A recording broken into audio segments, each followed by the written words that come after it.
In this panel, we sort of move from some of the general patterns that we were talking about in the first session and start talking about what was observed at the national level, some of the detail there.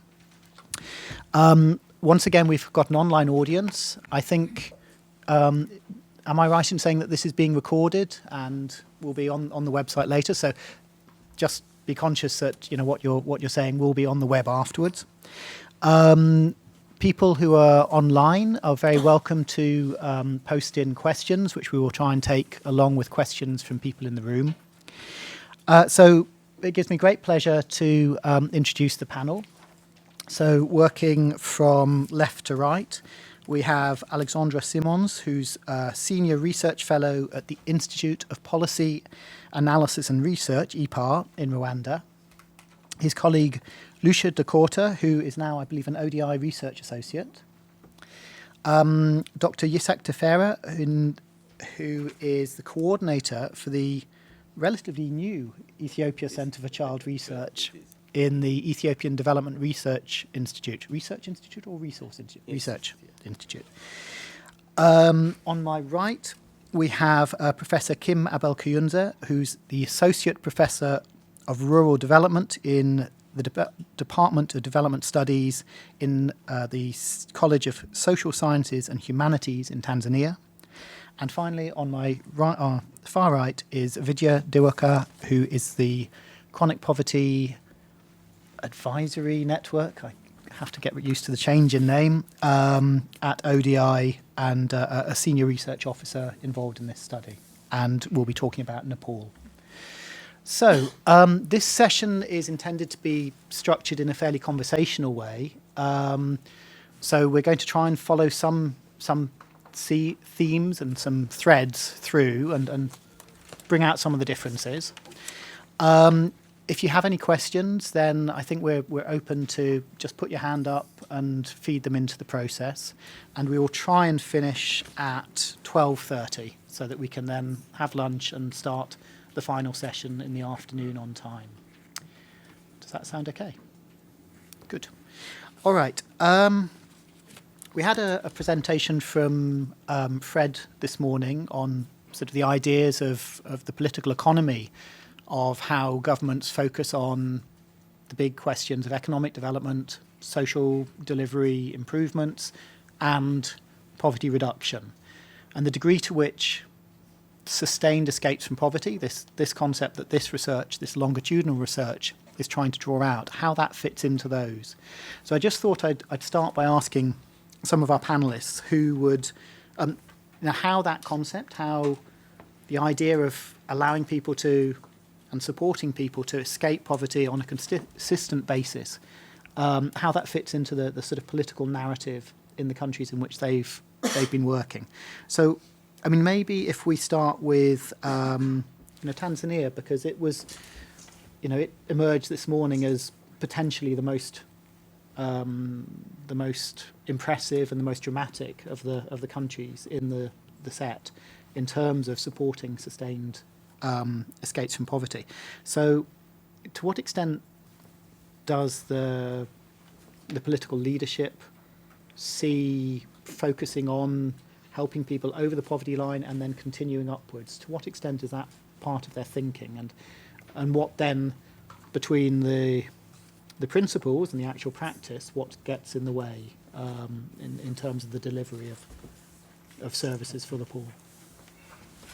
Thank you. Immediately after Tanzania got independence in 1961, 3 enemies were announced, and those were poverty, hunger, and diseases.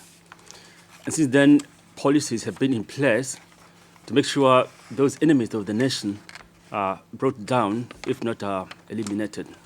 So all the governments have been focusing on those ones, but because Tanzania is an agricultural country, in the country we have agriculture employing about 67% of the people, agricultural policies have been at the heart of development planning. Recently, we have had a program called National Agricultural Inputs Voucher Scheme, whereby poor households are given subsidized inputs to improve agriculture, and this has worked positively to the families which benefited from those inputs. But unfortunately, the households which needed such assistance were very many, which means if we have to reduce poverty more effectively, we have to increase, to scale up, to reach more people so that more people can improve production. But definitely also, the government is supporting entrepreneurship so as to increase linkages between farming and non-farm activities so that more people can get out of poverty. That's what I can say briefly. Okay. Yes. So that's the sort of the current The keystone policy Yeah. for. And to what extent do you think the government has in mind the very poorest in the design of that policy, or is it thinking about those people who are a little bit higher, around the poverty line or just above the poverty line? Do you think this is a policy that works for the very poorest in rural Tanzania? I will say yes, especially particularly with the current government, the fifth one, which is led by Dr. John Magufuli. And in order to target the very poor, he's concentrating on social services, especially the ones that are for poor people. For instance, he has started free education in primary and secondary education. He's also expanding health services. And also there is a program which is called improvement of market infrastructure, value addition, and rural finance. By doing so, it is expected that more poor people are going to benefit and reduce their levels of poverty. Okay, thank you. Thank you. Maybe Lucia or Alex, how would this play out in Rwanda? I mean, to what extent does sort of a narrative of lifting people, getting people onto a trajectory and keeping them going, how does that fit into the Rwandan government's vision? Well, I'm the qualitative researcher on this, and I was just speaking to my colleague and to Fred on this. And it seems that what I've witnessed in the qualitative research is an awful lot of people selling up land in order to fund consumption, which is worrying. And this means that we find, whether it's like the trader population in and outside of Kigali, or whether it's the farming population in the rural areas, we're finding there's a polarization between those who are included in these cooperatives, in the agricultural modernization, and those who aren't. And so when it seems that, what maybe Alex can expand on this, it seems that the focus is on development and not short-term, focusing on short-term poverty, impoverishment. That, if we can get this highly modernized, something very similar to the newly industrializing countries of East Asia, right? A very clean, beautiful urban planned Kigali, where traders can't just come in. So this is the problem about the question about urbanization. If you can't come in and buy high and sell low, which is what a lot of the youth do, a lot of people going into, say, Dar es Salaam, they will be able to get a job by buying a big box of laundry detergent and then putting that into smaller amounts and selling low. They can survive on that. You can't do that in Kigali, right? If you go in, you're going to have to work in the designated market area. So there's a lot of, if you want to sell clothes, you can't, right? So there's a lot of regulations. But apparently, there's also a very ambitious agricultural project, and there's an ambitious villagization process which keeps going on. This is a less coercive form of villagization, but if you can imagine an entire group of rural people being relocated into an entirely new area which has services and access to public public works schemes, it's a completely it's a displacement. So all of this is going on at the same time. So you're going to have teething problems. You're going to have people unable to fund consumption and lose livelihoods.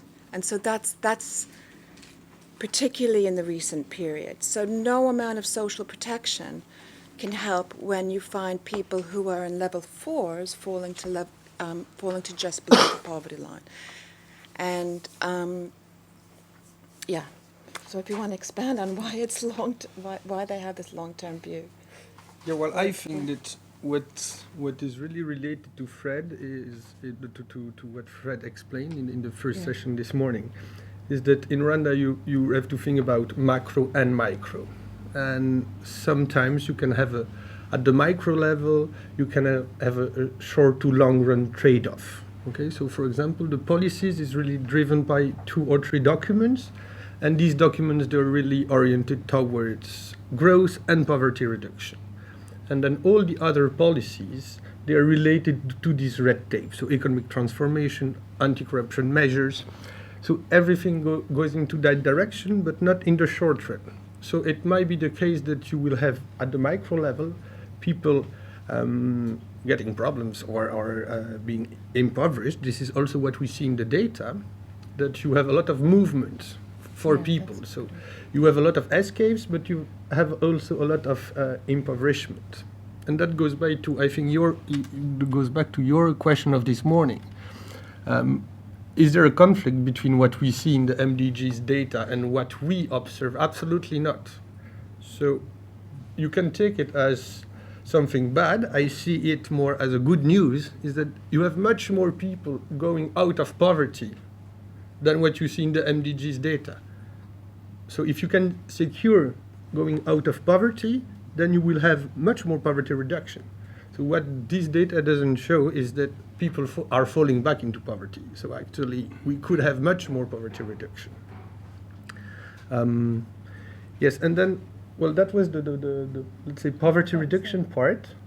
And then for the sustained escape, in Rwanda they have maybe the framework which could enable sustained escape is that the citizens, the households are classified in different categories. If you're let's say very poor, poor, and then let's say rich, then you have access to different programs of poverty reduction.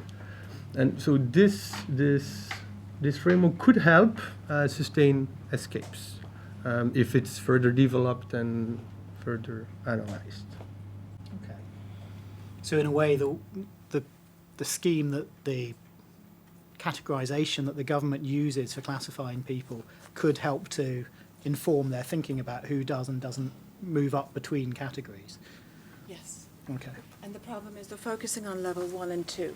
Right. Right. So 1 and 2 is what we find people are falling out of extreme poverty, and this is because social protection is focused on those 2 groups through the community. So if the community thinks that you're not a very moral character, you might not be. You might not get it. You might not get it for a range of reasons, but it's focused on level 1 and 2. Level 3, unfortunately, is a huge category of anyone who owns a business or small piece of land, which is just about everybody. And if you have either a rental home or a home. So a lot of people are classed out of it. And so when there's a drought or when there's ill health, it's inflexible downwards. I mean, you have to really get the community support to support you to say, hey, actually, we are now eligible for social protection. But in this transitionary period, a lot of people are complaining about this. Level 4 is only for the very rich. So that is the problem, and it's only a new category. I think it was 2015 or 2016, this new grouping. So the government's doing great on extreme poverty, extreme forms of poverty. Okay. But not on Not on what impoverishment. comes next. Yes, not on what comes next. The growth and the lack of regulations that you need for that growth to move into or form jobs. In The the lack West. of regulations. That's a nice way of putting it. To you, Yeah. It occurs to me that there's some similarities. I mean, people often compare Rwanda and Ethiopia in terms of the political vision, the fairly strong sort of political structure and drive. Ethiopia is obviously that much bigger, very diverse, agroecologically, socially. To what extent do you think the Ethiopian government is making these kind of trade-offs between short-term, long-term? Is it saying, okay, we accept that some people are going to become worse off? We have to do this to sustain the long-term growth. Thank you very much. I think we share Rwanda and Tanzania in some ways in the last 40 years of experience, because we had a feudal system before 40 years, where then the social system, socialism, which Tanzania also share, then which brought that change into the land ownership by the hands of few. So in this study, we reviewed the three systems, that is feudal changing into dark, where there is a major issue was the change of land ownership, which is land to the tiller was the main method of the government. Then to deal with the poverty the government has done beyond distributing land, then what they did was villageization and forced resettlement, which has been, of course, an issue of contention. But these were the areas where the government was the Dark government was trying to address poverty. But and gender relations to a significant extent as well. yeah, gender relationship also was, Yeah. but it has come very clearly in the third government, which is with gender issues addressed properly. But the Derg, after the fall of the Derg, then the new government inherited the same thing, that the land has to be in the hands of the farmers, but it changed the villageization and the resettlement into more of social protection where people as there exist, then addressing the poor economic situation of the poor people, so that they don't, live in poverty, but it's maintaining their existence. So social protection has been a big program, which DFID has been also very supportive of that one. Nearly about 8 million people have been just benefiting, so that they don't fall further. All at the same time, if they want to move to the next level, I think they have to have that safety net level, which has been done. But beyond that, to the development, agricultural-led development has been done, for some years. And that proper policies of the government has had some good returns. That in the last 10 years, we have about the poverty line, people living below poverty line recently is 23.5, which has been 15% in the last 15 years reduction. Yeah. So, but now the new thing is gender issue, of course, because it's not only land distribution, but land certification has brought that women also have the right to land certification. So if they divorce, then they can't take their land. So there is proper approach, and it is giving, of course, a return into poverty reduction, but still there are some problems. Okay. That segues quite nicely into sort of discussion about gender issues more broadly. So, Vidya, in Nepal, how did these issues play out, and to what extent are women sharing in the opportunities and the risks that face people trying to escape poverty and stay out of poverty? Right, thanks, Tim. I think with Nepal, what we see a lot in the quantitative analysis of the Nepal Living Standards Survey around from the mid-90s to the 2010 period, and from the fieldwork, is that while there are initiatives to work towards women's empowerment in the country, there's still certain norms, certain adverse social norms, several norms, whether relate to caste-based, alcohol abuse, separation, and so on, but particularly time and again in the fieldwork, gender-based norms which need to still be combated in order to work towards empowering women. So for example, from the quantitative analysis, what we see is that female headship alone is associated with an increased risk of a transitory escape from poverty that is increased by over 7 times compared to male heads. And then digging a bit deeper into the analysis, what we see is that it's actually the type of female-headed household which might be responsible for this. So you see, for example, that amongst transitory escapers, the types of female-headed households, around 88% of female-headed households of transitory escapers are either divorced, separated, or widowed. But then if you look at female-headed households that have escaped poverty sustainably over time, this figure reduces to under half of the sample. So there's a big difference in the types of female-headed households that you encounter. So what are the non-divorced, widowed, or separated? Are those female-headed households whose male partner is absent for migration? Yeah, so sometimes there's female-headed households which are married, and in those cases, oftentimes you see that it's because the male has migrated abroad or locally and is sending remittances. So in the survey, then they're classified as female-headed. So that's one constraint, and that relates to the stigma that a lot of times these women experience. A lot of female returning migrants as well, key informants had noted from our study, had difficulties in securing loans to start businesses, for example, due to banks' perception that they were less able to undertake business or undertake small businesses. That was one instance for returning female migrants. And there was also social stigma, for example, around particularly where the female migrant had migrated abroad and engaged in domestic work, with domestic work being oftentimes perceived to be equated with compromising their dignity or sexuality. And oftentimes then these women would return and not be able to use the skills learned through migration, so then oftentimes feel pressured to migrate again once more under vulnerable or precarious conditions. So that again was another constraint. Besides this, on the one hand, so I spoke about divorced, separated, and widowed women, but on the other side, we also see from this analysis that marriage alone may be insufficient in promoting a sustained escape from poverty. And from our analysis, we see that this is particularly the case, again, where norms act to curtail women's mobility. So, for example, I'll just mention really briefly a quote from one of our female life history interviewees, Arshi, in rural dialect, and she notes that her freedom of movement was curtailed ever since her husband migrated. So she says, quote, "I used to work before and live with my husband. After he went abroad, I could go and stay in an urban area, but I didn't go because people will think badly about me if I went and stayed there alone. People of the village perceive badly if women go out here more often," end quote. So that's there on the one hand, this reduced mobility, but at the same time, there is, if you look at the rural-urban differences, you see hints of increased agency for women, which may be responsible for their improved ability to sustain an escape in urban areas. But at the same time, in urban areas, you have the workload stemming from the double burden of income and care work, but without the same level of community support that exists oftentimes in urban areas.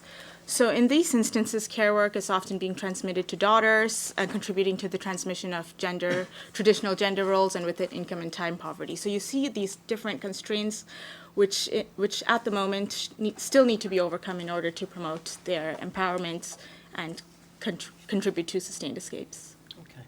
And are there government policies to support this? I mean, is this something that, changes sort of on its own with more urbanisation, more media, or is it something that government has actually actively engaged with? I think there are steps underway. There are certain norm change interventions. There are domestic successes itself that Nepal can look to replicate. And oftentimes you see top-down approaches as well as external norm change interventions, which often originate outside the community. So, for example, through non-government organizations, through government policies and programs that promote gender equality, as well as internal interventions internal to the community, so including female role models and so on, schools, media, supportive male relatives, community leaders, and so on. I think the key here is that two things. One is that there should be a negotiated approach to norm change. So one that avoids purely top-down directives, but rather focuses on what's important to influential local players, develop constituencies, and so on. And secondly, as I mentioned, learn from domestic successes. And these successes from these certain initiatives, community-level initiatives and otherwise, have rested on the inclusion of different levels of stakeholders in these initiatives. So, for example, from even adolescents to parents and the wider community. So I think it's this holistic approach that is needed. Okay. Thank you. the issue of sort of land grabs and women who are widowed losing their land. I mean, is that an issue in the? I saw it come up in the Kenya paper. Is that also an issue in the Tanzania context? Yes, in Tanzania, land grabbing is an issue. First of all, most of communities are patriarchal, so land is mostly owned by men. Especially once a woman is married, the land on which she works is said to be owned by the husband. And in rural areas, the land is owned through customary arrangements.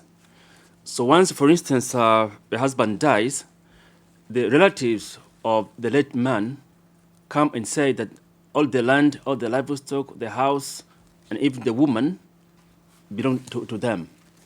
And this is more so in rural areas. But in urban areas, it's different because people are more educated, and hence they can follow legal procedures to make sure that the woman and the children get their right. Otherwise, in most places, as I've just said, the problem is very big. Thank you.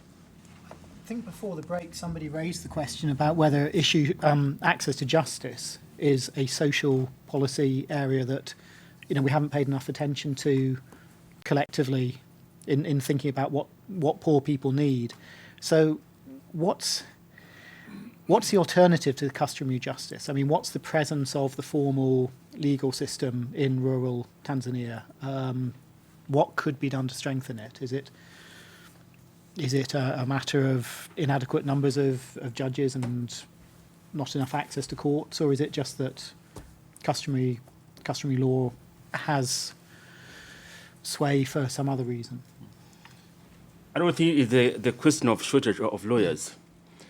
Because since 1999, an act was put in place which is called the 1999 Rural Land Act.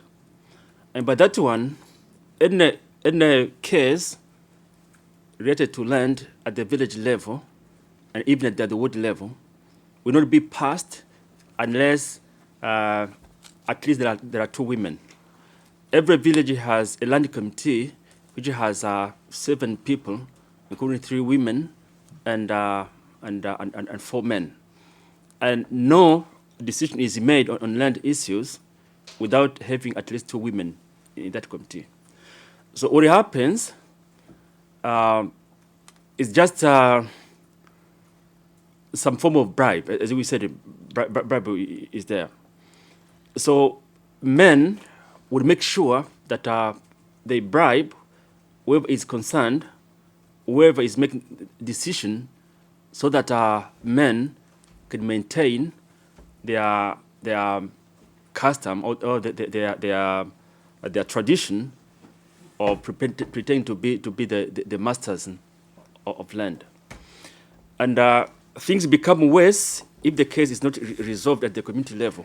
When it goes to the district, then men get it more easy to apply some bribes and then get access to land.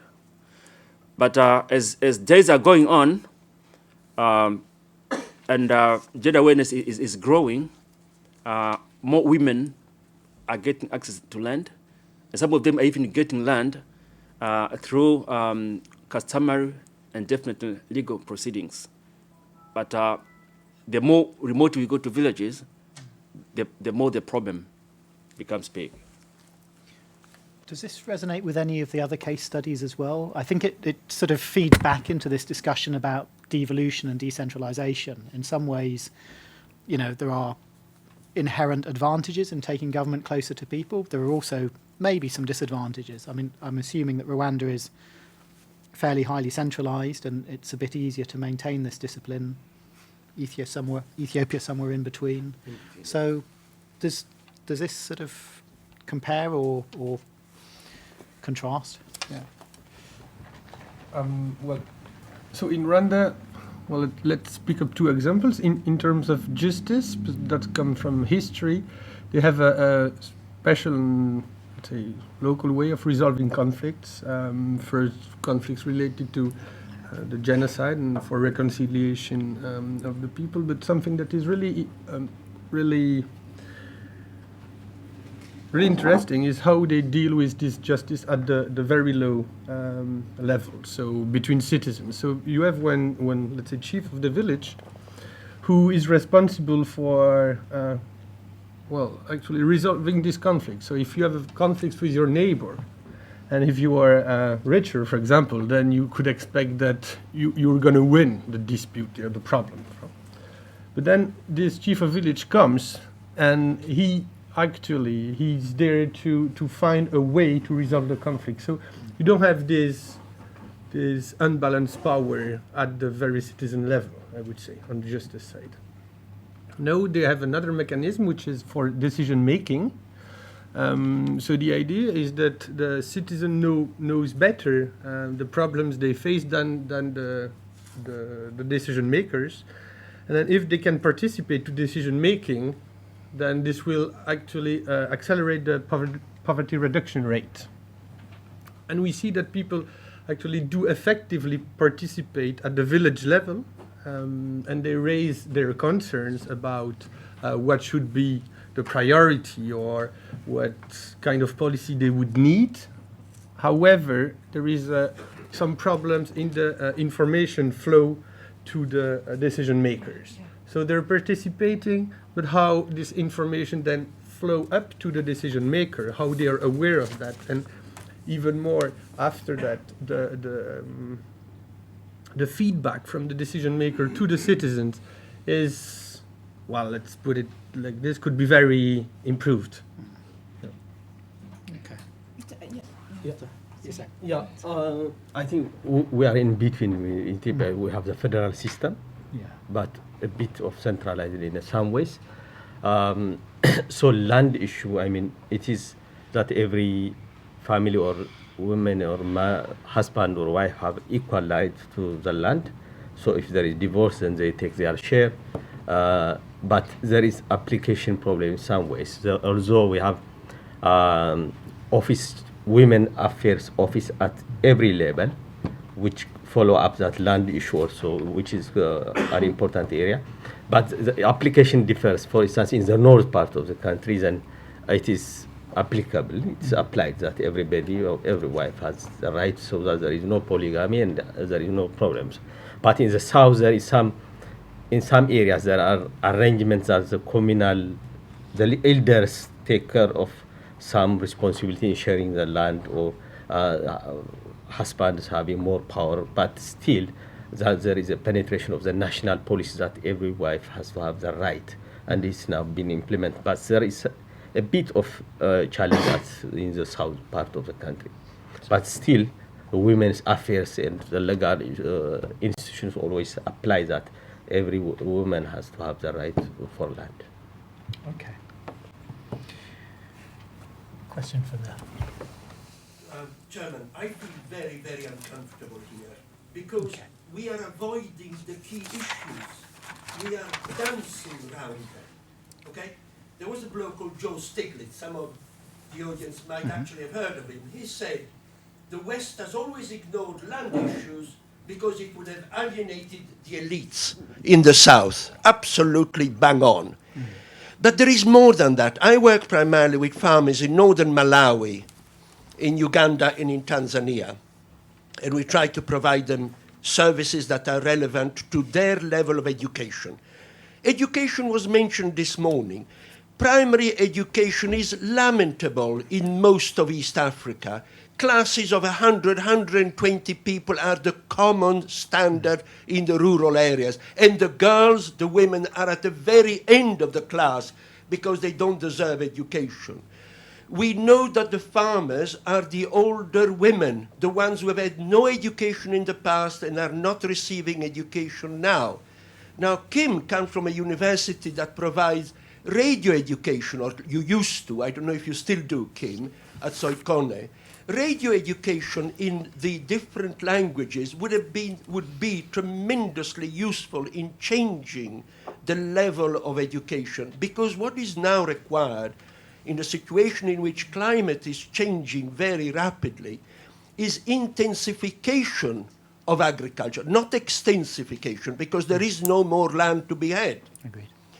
Now, the lack of education, the lack of concentration on the power of women, all of this means that there is greater poverty on the land. That feeds rural exodus, which feeds global exodus.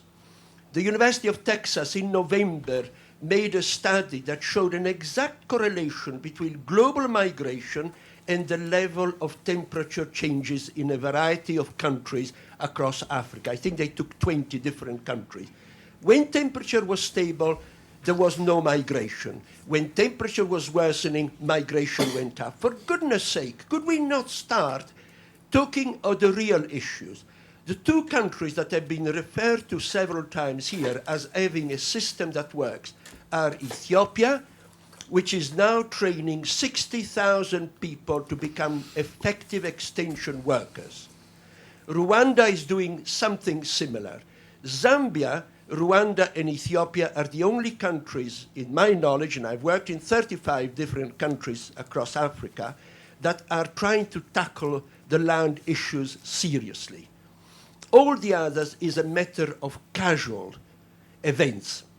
We need to learn from what farmers and organizations that work at the grassroots do and support them, not refining our policies to deliver what is, at the end of the day, a World Bank, a Goldman Sachs, and a Eurocentric approach to development. It can't work, and we see the evidence now.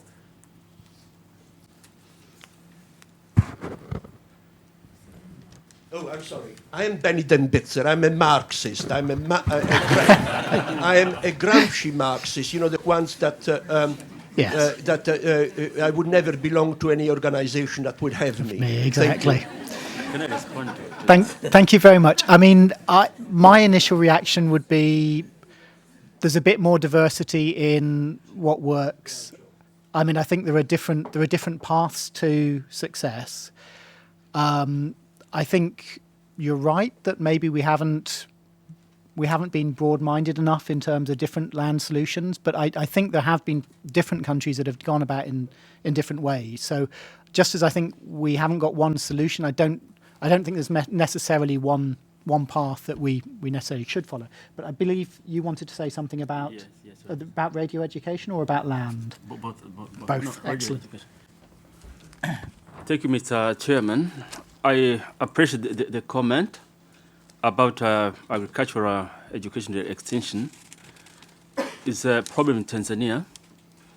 We have about 15,000 villages, the whole country, and only about 8,000 extension workers. Initially, before the international structural adjustment programs, we had a plan to have an agricultural worker for every village, but implementation of those SAPs led to retrenchment of some agricultural workers, and we have not been able to attain that particular plan. It's unfortunate also that the so-called, not the so-called, agricultural education through the radio and TV, we used to have very good programs nationally, including newspapers about agriculture called Modern Agriculture. We still have them, even at my university, Sokoine. We have the so-called Sokoine University of Agriculture TV. We broadcast some agricultural information, but unfortunately, the coverage is little.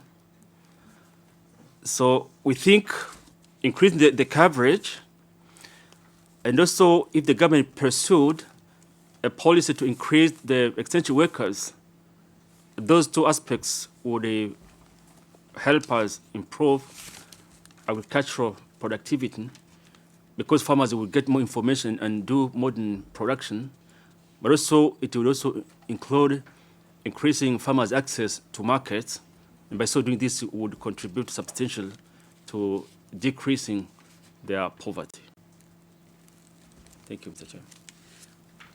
On sort of agriculture and land, I wonder if we could also ask about, Nepal, because I think that's one where the research suggests interesting combinations of land-based and off-farm strategies.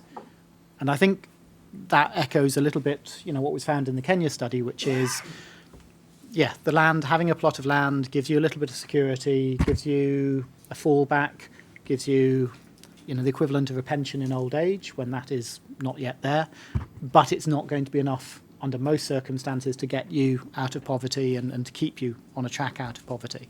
So, but Nepal, I think you have the interesting additional sort of factor of a very high level of sort of dynamics of migration, both internal and international. So, Vidya. Yeah, thanks. I think with lands, first I'll briefly outline, again, like in the other countries, you do see several constraints around the profitability and productivity of land stemming from low fertility, low rainfall, oftentimes even lower number of productive workers in the household as the household begins to age, so they might not necessarily be able to farm that land as effectively. But that's a bit of the negatives. On the positives, what we see where agriculture has been successful is in situations where there has been improved production, there has over time been improved access to markets, both physical and virtual, and extension services slowly over time, some improvements in infrastructure in rural areas. And from the fieldwork as well, what we see with agriculture is that specifically it's agriculture with collaboration as one aspect, which was conducive to promoting sustained escapes from poverty. So for example, again, just to mention a quote from a life history who captures it better than I could probably do. So I'll share a quote from Kripa, who mentions that joint work was key. So her neighbor actually stated that, quote, she started working and her husband had also bought land. She started farming in that land and production was good, and now she does not have to worry about having 3 meals a day, end quote. And then another life history interview, he noted that there's a saying that in a good household, family members discuss with one another in the evening, but in a bad household, families fight. People fight in the morning, so we discuss in the evening about household matters. So it's this real collaborative spirit, I think, that's coming out of the fieldwork as being important, even in situations with smaller land sizes due to inheritance, splitting up land sizes further going forward, and so on. There's still a scope for agriculture being one of the pathways out of poverty. But within all of this, what we see at the same time is these combinations, agriculture with collaboration, even non-farm diversification with education and so on, which we might get to later. But underpinning all of this is a recognized importance of financial management.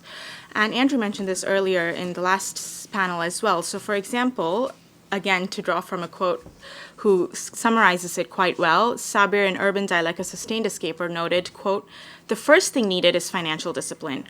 One has to spend and invest the income in a right place and should save the remaining amount. Another thing, they should work hard with continuous effort. They should use their resources such as land wisely and invest their money where they will get benefits. With the money saved, they should invest in buying land or educating their children, end quote. And I think Sabir's comment here is really useful because it's really reflective because it speaks to the importance of investing both in tangible productive assets such as lands, but then also in intangible assets such as education. And reflecting this in our regression analysis, similarly, we find that among sustained escapers, its improvements and increase in asset value, as well as situations where the household head has completed secondary education, where you see improvements in welfare over time amongst this subset. So I think it's really this combination of whether you're within agriculture or even if you're engaging in non-farm activities, they're different pathways, but all underpinned by some degree of financial management. I think there's also some interesting lessons to be learned outside this sample from Vietnam. There was some very interesting research on this kind of managed exit from land and from agriculture. So you don't want people exiting the land because it's no longer sustainable, because their plots are too tiny to sustain them, because they've got no choice and sort of flowing to the cities out of desperation.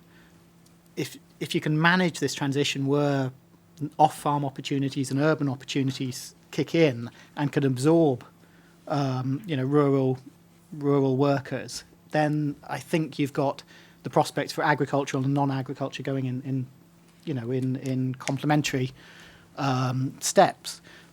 That's pretty hard to pull off. And I mean, I think coming back to this question, trying to explain the East Asian success is interesting. You could argue that it was a period of socialism, investments in human capital, in education, in health, and then distribution of land fairly equally. They were all dictatorships. Yeah. You can argue about non-multi-party channels of accountability within Vietnam. But then when they went into sort of liberalisation, people had a sort of an equal share in the economy. They had some human capital, they had some land, and could actually fuel that kind of takeoff. But does anybody else have anything specifically on land? Because I'm conscious that we're going to run out of time soon. I mean, the diversification is very important. In some cases, for instance, in some areas where we studied that when there is fertile land and very proxy to urban area or to towns, then there is complementary of economic resources, so that they move out of poverty. So land could be considered as, the basic one as springboard, but it should be complementing the urban. For instance, one case from our Oromia site where we have is one of the households who moved out of poverty was achieved sustained escape. Say that my household has moved out of poverty. We are able to construct a house in town, and they rent it. Then they bought through the rent of money. Then they bought more oxen. Then they produce more, and they have improved their economy. So they have also complementing or supporting the agricultural activity itself, but at the same time investing in the nearby town where they have milk cows, and they sell also their milk into the urban. So the proxy is sometimes the fertility and the complementarity of the town and rural areas are very important to move out of poverty. So if one fails, then the other will make sustain for some time, then they will capture the next time. Yeah. Okay. Before we sort of throw it open again to the audience, I thought I'd just like to go around and ask each of the people on the panel, what would be the one panel lesson, the one policy lesson that you would take from, the research that you did in your country? And to what extent do you think lessons are transferable between countries? I mean, either between the countries in this research or drawing on other lessons.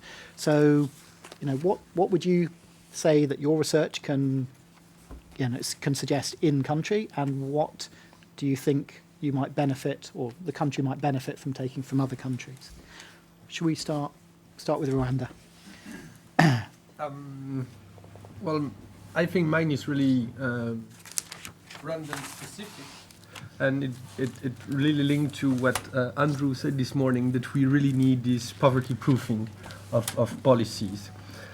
Well, I would go maybe a little bit behind this. In Rwanda, what we have, they have really political ownership. The government wants to own its own policies.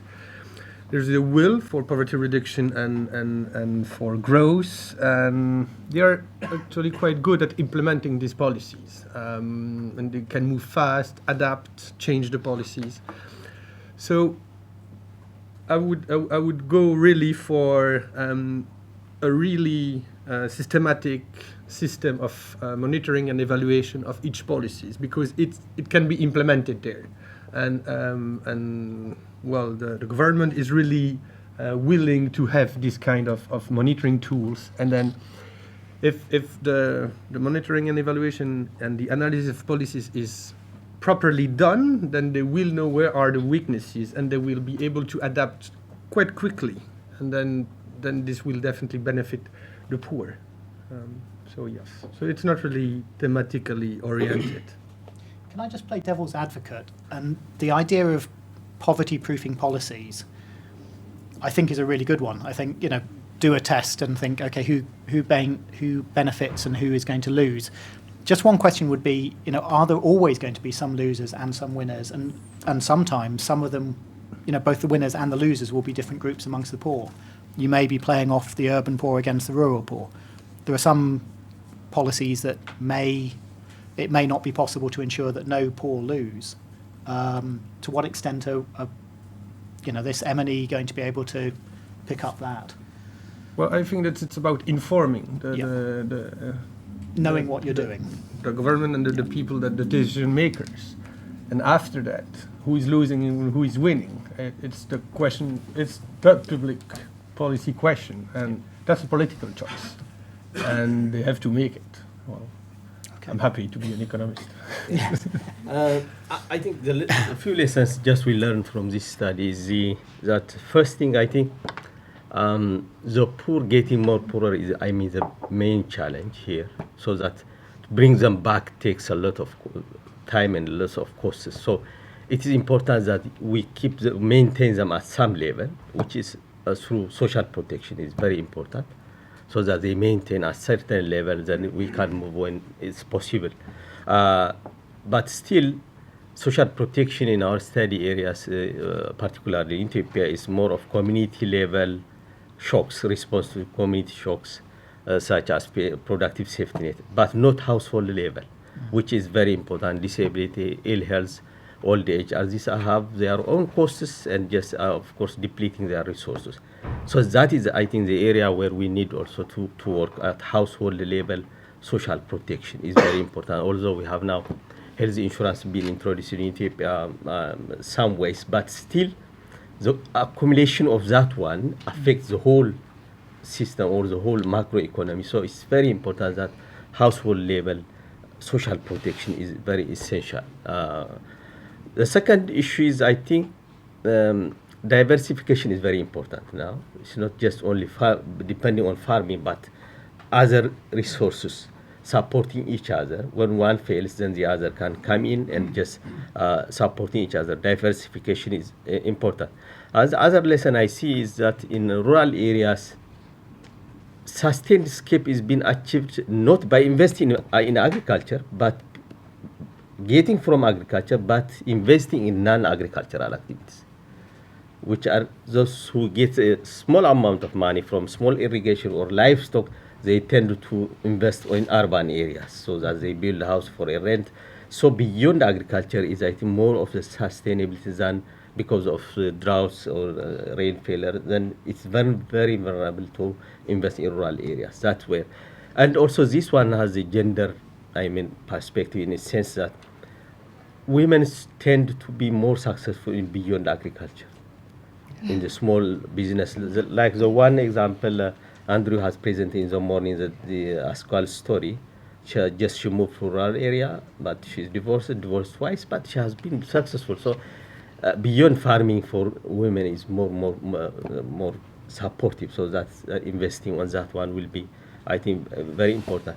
Migration is becoming important, although it's very issue in Ethiopia. It's a big issue in Europe as well.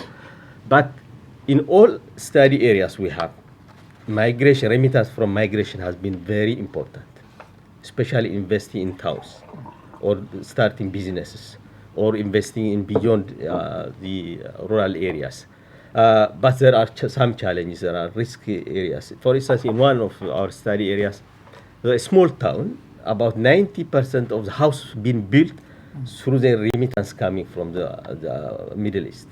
Yes. So I think it is very significant, but still challenging. It is risky in some ways, but so it should be, migration should be regulated in some ways, but still it remains as an important aspect of sustained escape in some ways. Regulated but supported. Yes, regulated but supported. In some way, I think, well, there's a big issue here. Young people in Ethiopia, I want to go abroad. It's not only poverty, but also just achieving aspiration, a high aspiration.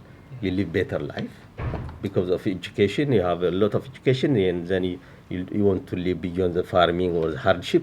Then that's the area where people want to do so. But so migration should be regulated. Now it has been sanctioned for the last few years, but now last week the parliament has lifted the sanctions, so there will be regulated migration. But still in Ethiopia, it's an important issue, but should be regulated and risk avoided. Then there will be some, important.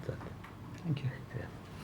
Professor, in Tanzania, what would the policy in priority be? Tanzania, I would propose, what we have written, that because agriculture, the main economic activity, there should be policies to make sure that small-scale farmers get more support, particularly in terms of technology, improve seeds, fertilizers, so that the very poor can get more access to these ones, so that they can be supported to produce highly, also be supported to get markets so they can get a profit.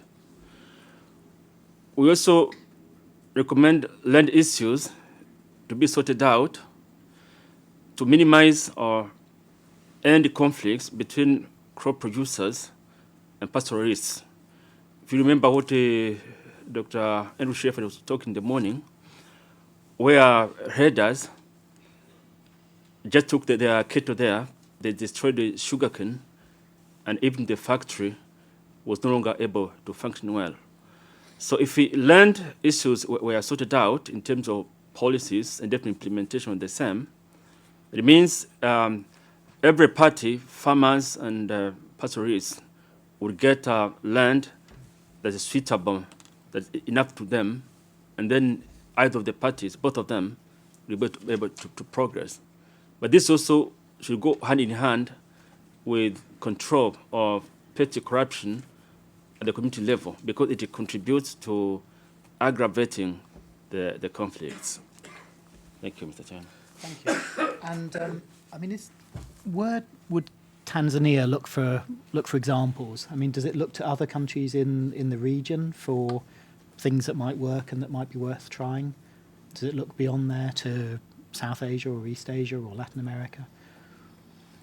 We've been referring to the Green Revolution, right, which took place in the late 1960s and early 1970s, in Mexico and in India, and also in some other countries. Yeah.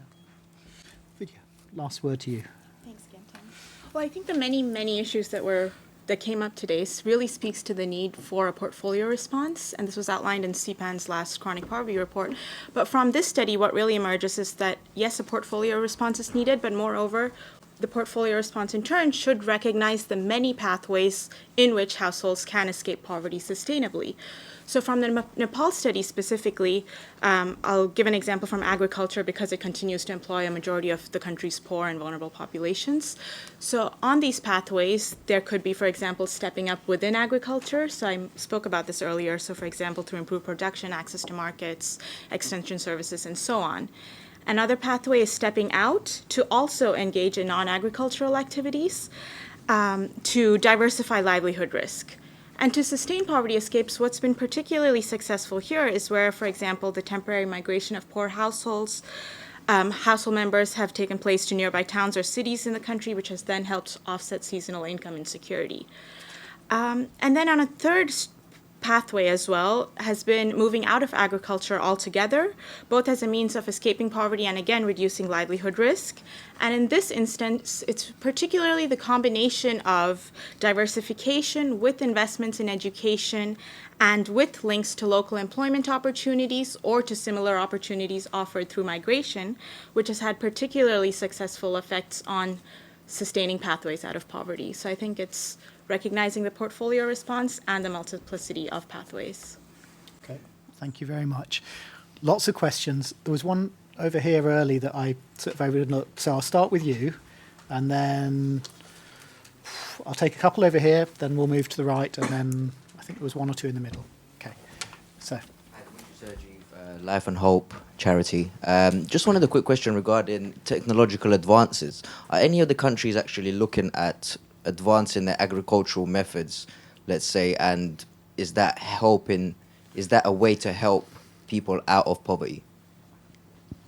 Okay. I think the short answer is yes, but there's a lot of interesting variation around that. So who's the next person? Great. Fred. Thank you, Tim. I've been sitting here in my little corner listening to the discussion. I think that again we keep going back to what I think are the easy solutions, which are mainly technical.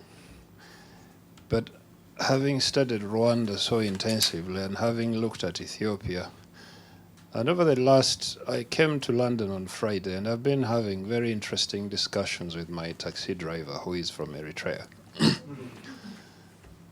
I think the big question is the place of politics in all this and what we can do about it.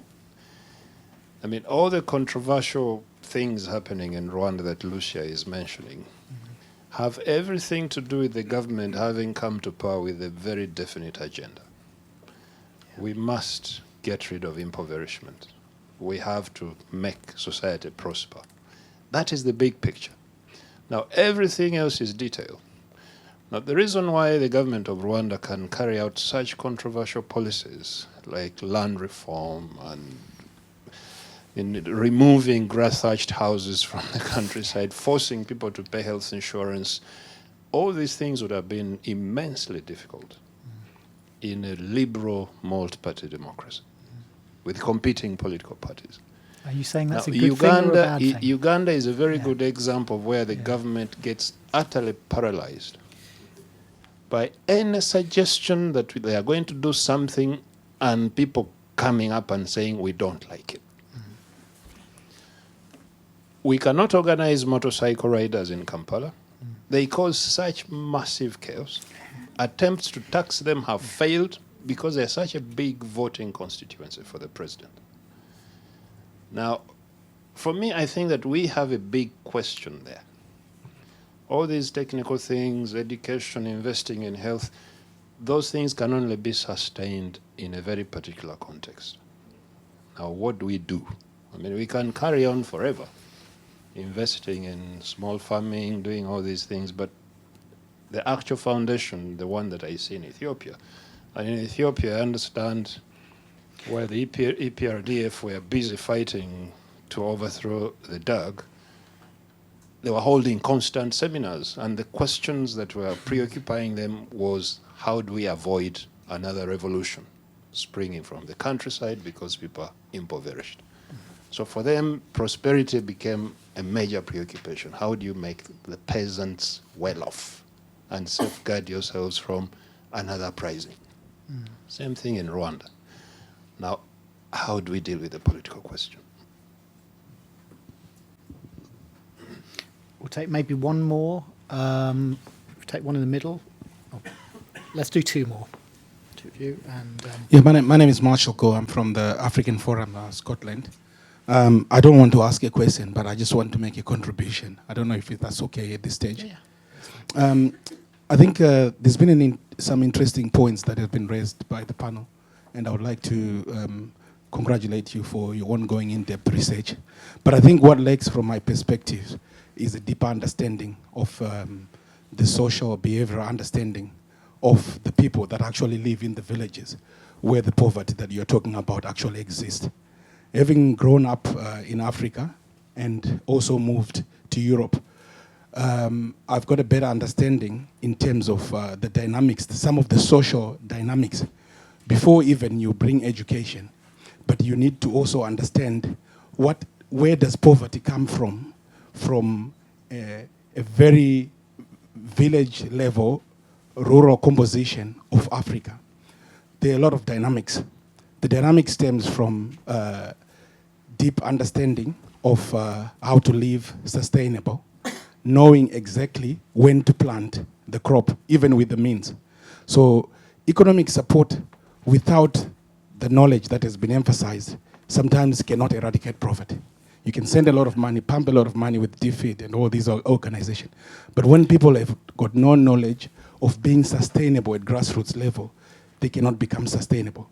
So I think we need to invest a lot in understanding how these people live and how best we can impact the knowledge of sustainability to them at village level. So this is what will obviously touch what has been said earlier on in the morning, that we need to also look at policy initiatives from beneath.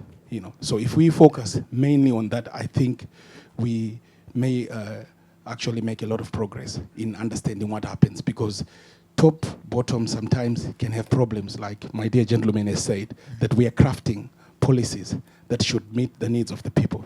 But we also need to understand how these people live, how poverty starts. Where does it exactly start? Does it exactly start from, is it a family thing? Even the land issues that you're talking about, there are systems, there's the feudal systems that were inherited in Africa. There's the chieftainship. People have moved in areas where they cannot claim land. All these are social and very important things to understand, that if you've migrated in a different region or district, you've got no right to land. So there's been a lot of displacements, especially during the colonial era, and all these come into perspective in defining the land tenure and the land issues. And just to end, I'm from Zimbabwe, so the land tenure issues, I know it very well. Thank you. Thank you. We'll take one more there, and then we'll give a chance for the panel to answer. And if we have really good, quick, focused answers, then we might have room for a couple more questions. Pat Pridmore, University College London. I'm an emeritus professor. We've heard a lot in this session, particularly about land, fertiliser, green revolution, and so on. I'm not hearing anything the whole morning about water. Would anyone like to comment on water? Okay. Can we leave it there for the moment? Give everybody a quick chance to answer some of those. Has everybody got the questions? So very briefly, are there things that we can do with improved agricultural practices? Do we know a bit about that? I think we do. I'm trying to work out who. Does anybody want to lead on that? We'll take one person for each question. I think that's probably all we've got time for. What was the first one? The first one, do we know something about how to get improved agricultural practices, improved farming practices, and can get some gains from that. Does that help? Yeah, I think there's some wonderful reports on the CPAN website on forms of indigenous agricultural technology and green technology, and it's a powerful argument for the way forward. And why I'm mentioning it, because I think it's relevant to a place like Rwanda, which has very fragile soils. And so when you ask a farmer or a group of farmers, you're going to have to monocrop this, because we want to market to that one agro-processing firm, because that one agro-processing firm says that, coffee is the future for us, right? But they say, look, we can grow it on this piece of land right here, but not that one next to it.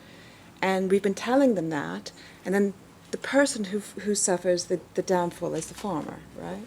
So trying to designate who, what, where, and how, right, without ways to keep the soil, fertile, is a problem. And this is something that it matters not only for poverty, but it matters for environmental sustainability.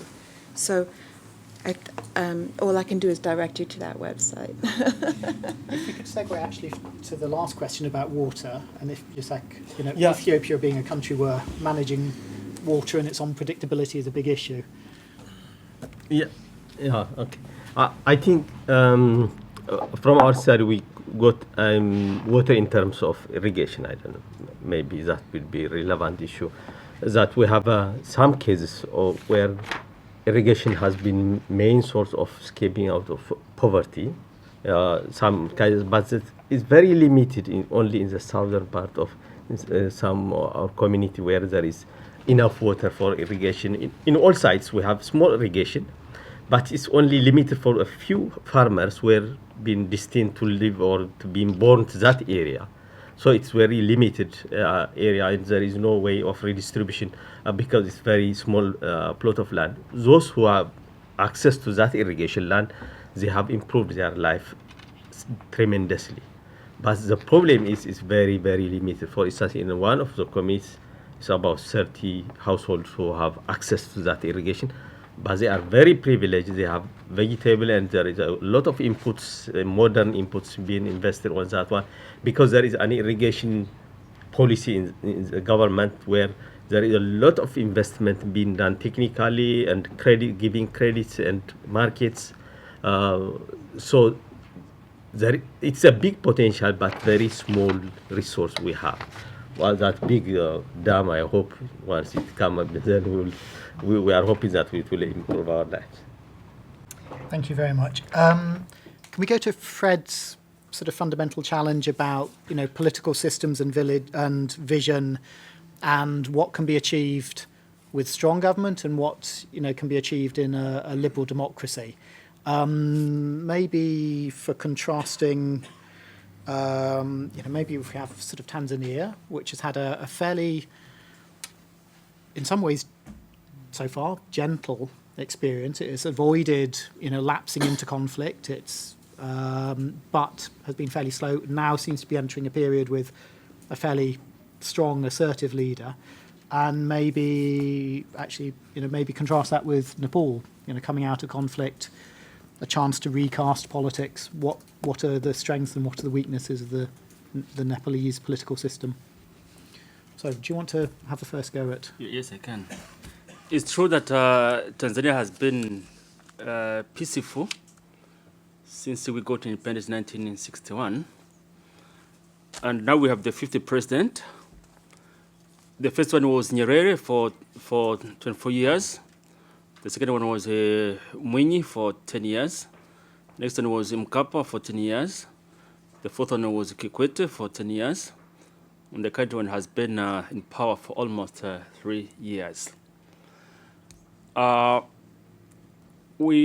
Whenever a new regime comes in, although there are policies that are supposed to be implemented continuously, there are some personal biases whereby someone concentrates on some things different from his predecessor and different from his successor. So that one could explain relatively little development in spite of having peace throughout the years. An example is on a corruption. The first president did very well in controlling corruption, but the second one did not do very well. The third one did it pretty well. The third one did not do very well. The fifth one is doing it very well. It's done so well that even the second president, Mwinyi, has suggested that if the constitution allowed, should be allowed to extend his tenure of the presidency. But he has just rebuked the people saying so, and called them to stop that one. And just to something repeat what Jeff said, the extent to which the same policies are implemented with the different presidents is also a bit different. So these aspects help to explain while with the peace throughout the years, we do not have promising development. So, sort of quite a lot of continuity of policies at a high level, but the degree to which different presidents were able to implement them varied from high to low. Yeah. Okay. Vidya, Nepal, been through. Yeah, thanks, Kim and Tim, for your comments. I think with Nepal, I'll change tracks a little and speak about some governance constraints or opportunities, depending on how you want to look at it. So, as noted, for a portfolio response and so on to be effective, there are certain governance opportunities which key informants and fieldwork in the country noted could be taken up still. One was around a desire to see the government in the driving seat of change. There was a perception that while many policies exist to work towards poverty reduction and build resilience, many believed that their implementation was rather weak and targeting could be more effective. So that's one. Another, again, going back to the norm change, people mentioned, first of all, norm change was needed to build confidence in order to hold the government accountable in the first place. So that was another window, another opportunity that could be built on. Another was in improving coordination both within and between donors, with NGOs, civil society organizations, government projects, and so on. Again, another around reducing intermediaries, which some informants felt would help reduce the risk of corruption and increase the amount of money ultimately reaching beneficiaries. And ultimately, there was a general consensus that with the the process towards a federal system, that there was a window of opportunity here to be capitalized on. There was hope, a general sense of optimism that pervaded across fieldwork and the key informant interviews, reflecting a wider sense of optimism in the country, I feel. Okay. Thanks. And I think the last question about sort of the need to understand the kind of the micropolitics and the social processes at the grassroots. I mean, my sense is that this research did try to do that with the qualitative, key informant interviews that try to look into how changes in the environment, in political space over people's lives had changed it. But Yisak, if you to what extent do we have research that gives us a sense of social process, gives us a sense of people's relationship with their environment, and the degree to which they're able to manage that? Do you think we have enough understanding there? Where are our gaps? What do we need to do more on? You mean the macro policy and the social process? No, more I think the point being that we need to understand sort of social dynamics. We need to understand what people know about solutions, about what doesn't work at the local level. Knowledge about the local level. Yeah. Okay. Yeah, well, usual development comes from the top, so that sometimes it considers the local knowledge sometimes as backward or something. For instance, in our study here, we show that just expenditure on social obligation is more important than accumulating capital. For instance, one area where some households have been drawn to poverty is because they spend a lot on social obligations, religious obligations, marriage, weddings, and a lot of things. So this has been considered as backward or something, not considered as some issues, but the local people would say that this is a more of social capital. It's very important for us, for our lives, and still challenging. And sometimes you will consider that the local officials will say that spending on this one is dragging you into poverty, which is obvious, right? But at the same time, people would say that we live, it's not just one economic life, but also social and cultural lives. And there is a gap, I think. There is a lot of gaps in some ways, but still, what is coming up is the macro policies and the modernization issue is overcoming the local things, and there is a bit of mismatch, I think, in some ways, and they don't listen to that in some ways. Even the agriculture or the livelihoods themselves, there are different livelihoods, but it's more of coming from the top, which is affecting also the local capacities, local knowledge in some ways. Okay.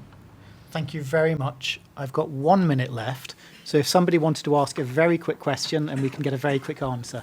Have you discussed the case of ethnic oppressed minorities becoming poorer and poorer by internal colonialism which was preceded by external colonialism, such as in Sri Lanka? That's probably going to take more than a minute, but I will give panelists a quick answer. I mean, I think this is a good question because it comes back down to the strong government, advocacy.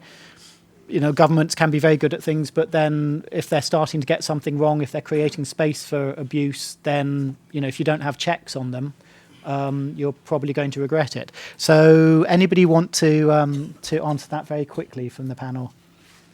I mean, in terms of ethnically diverse nations, I'm looking at Nepal, Ethiopia, Tanzania, probably in that order. It's very quick answers.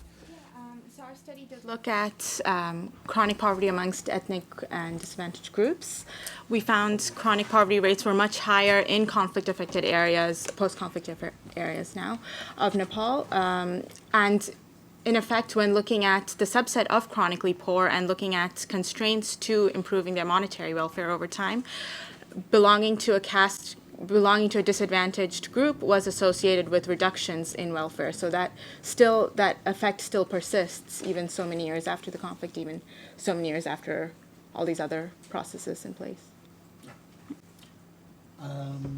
Maybe, I mean, there is no such structure, especially ethnic minority or something, but because of the political structure now is federal, more of based on ethnicity, so that every ethnicity has its own administration, and the basic was in rural area is land. So land is distributed to farmers, so there is no a group of people who don't have access to land or to other administrative.